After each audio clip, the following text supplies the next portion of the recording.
Good afternoon, children. Today we will study our third lesson, our earth structure, relief and motions.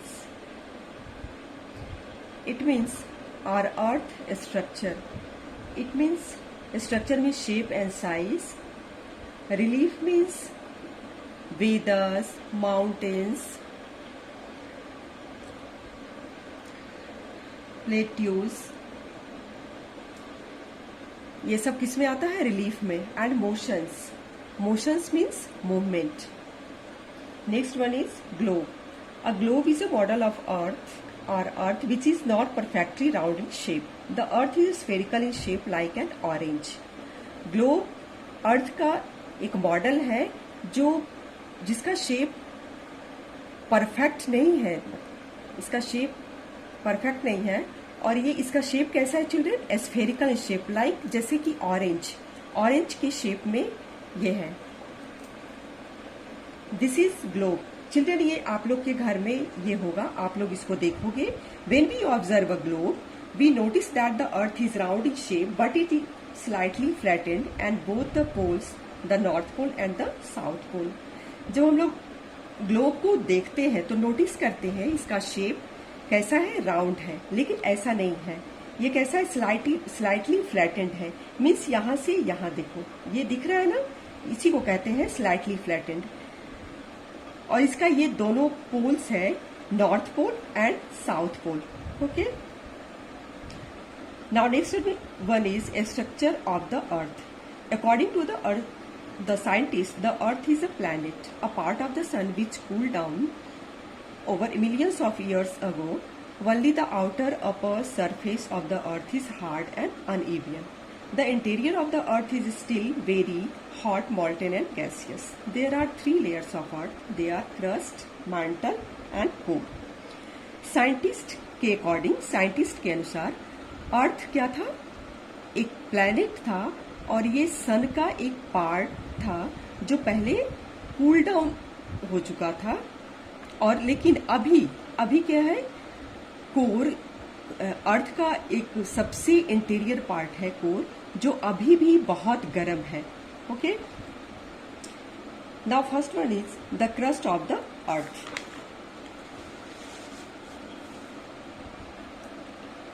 The uppermost thin hard uneven layer of the earth is called crust. Children, structure of the earth. Okay. इसका सबसे ऊपरी ये हिस्सा दिख रहा है ना, ये पार्ट, ये क्या है? इसको हम लोग क्या कहते हैं? क्रस्ट. और इसका फर्स्ट लेयर जो होता है वो अनइवन मीन्स असमतल, जो बराबर नहीं है. ओके. और ये पार्ट जो दिख रहा है मैंटल, ये the middle molten area of the earth is known as mantle. And The interior most central part of the earth is called the core. और ये येलो पार्ट जो दिख रहा है इसको हम लोग कोर कहते हैं. और ये ऑरेंज पार्ट ये शो कर रहा है ये मैंटल. ओके. और ये कोर जो सबसे इंटीरियर पार्ट है वो बहुत ही हार्ड एंड एक्सट्रीमली हॉट होता है, वो बहुत गर्म होता है. Now next one is map. A map is a diagrammatic representation of an area of land or sea showing physical features, cities, roads, etc. Map क्या शो करता है? तो सी और लैंड के एरिया को रिप्रेजेंट करता है, लाइक सिटीज, रोड्स, ये सारे चीज को रिप्रेजेंट करता है. कौन? Map. As we know, the earth is spherical in shape. It is not possible to see the whole world at a time or easy to carry a globe everywhere. So, we use map to represent the different landforms of the earth. जैसा कि हम लोग जानते हैं अर्थ का shape कैसा है? Spherical है. और ये पॉसिबल नहीं है जो हम लोग कहीं भी ग्लोब को इजी कैरी कर सकते हैं. The whole earth can be shown represented on a paper in the form of a map. हम लोग पूरे अर्थ को हम लोग एक पेपर पे मैप के रूप में उसको रिप्रेजेंट कर सकते हैं. Okay. Now next one is physical map. There are two types of map. First, physical map and second, political map. Now, first one is physical map. We can see mountains, rivers, deserts, plains shows in the physical map. Children, ये हमारा physical map है. Physical map में क्या क्या show करता है? तो उसमें माउंटेन्स, रिवर्स, डेजर्ट, प्लेन्स, ये सारी चीज फिजिकल मैप में शो करता है. Okay. Generally brown colour show करता है किसको? माउंटेन्स को. और ब्लू कलर किसको शो करता है? वाटर बॉडीज को. Okay. Now next one is political map. A political map helps to show political boundaries, countries, cities, states, capital, etc. This is political map. Political map में children क्या क्या चीज होता है? तो कंट्रीज को शो करता है, स्टेट्स को शो करता है, कैपिटल्स, ये सारी चीज को पॉलिटिकल मैप शो करता है. Okay. Continents and oceans. A main huge continuous land mass is called a continent. एक मेन कंटिन्यूअस लैंड मास जो एक दूसरे से जुड़ा रहता है उसको हम लोग क्या कहते हैं? Continent. There are 7 continents. Say it together children. Asia, Africa, Europe, North America, South America, Australia and Antarctica. A great large water body bigger than sea is known as an ocean. Ocean क्या होता है? Ocean जो सी से बड़ा होता है उसको हम लोग क्या कहते हैं? Ocean.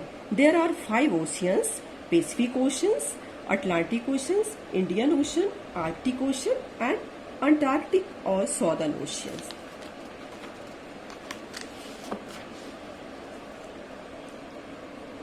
There are 7 continents.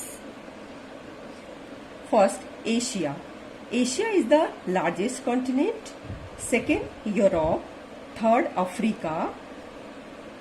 This is dark continent. Fourth, North America, South America, Australia. Australia is the smallest continent. Now, 7th and last, Antarctica. Antarctica is a frozen continent. Okay. Now, oceans. Oceans, first, Pacific Oceans. Pacific Oceans is the largest and deepest oceans. Second, Atlantic Ocean. Third, Indian Ocean. Indian Ocean named after a country. Now fourth is Arctic Ocean. Arctic Ocean is the smallest oceans. Now fifth, Antarctic or Southern Oceans.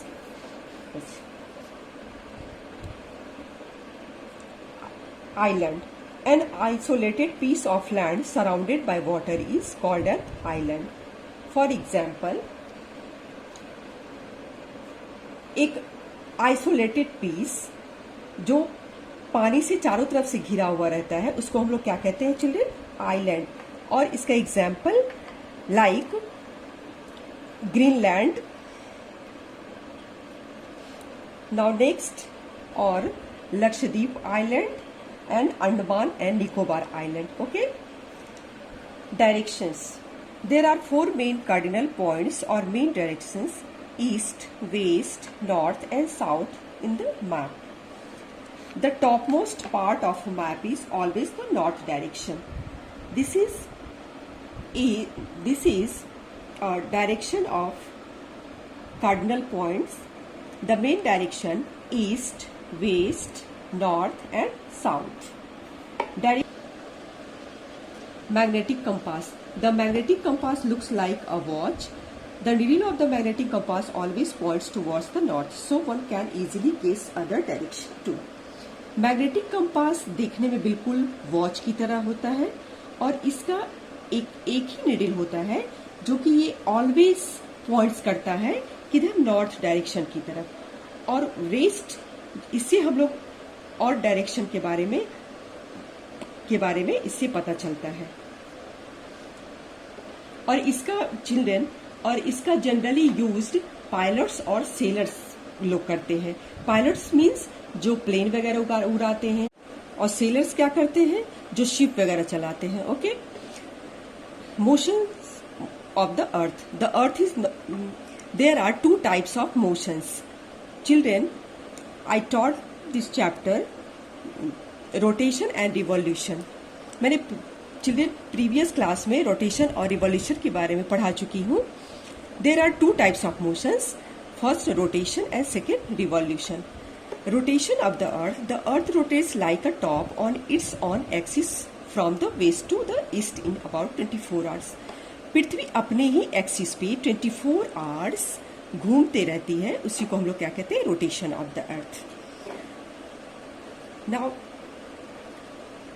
Day and night occurs on the earth due to the rotation of the earth. So this movement of the earth is also called the daily motion of the earth. और इसी rotation के कारण दिन और रात होता है. That half of the earth which faces the sun has day and remaining half which does not face the sun has night.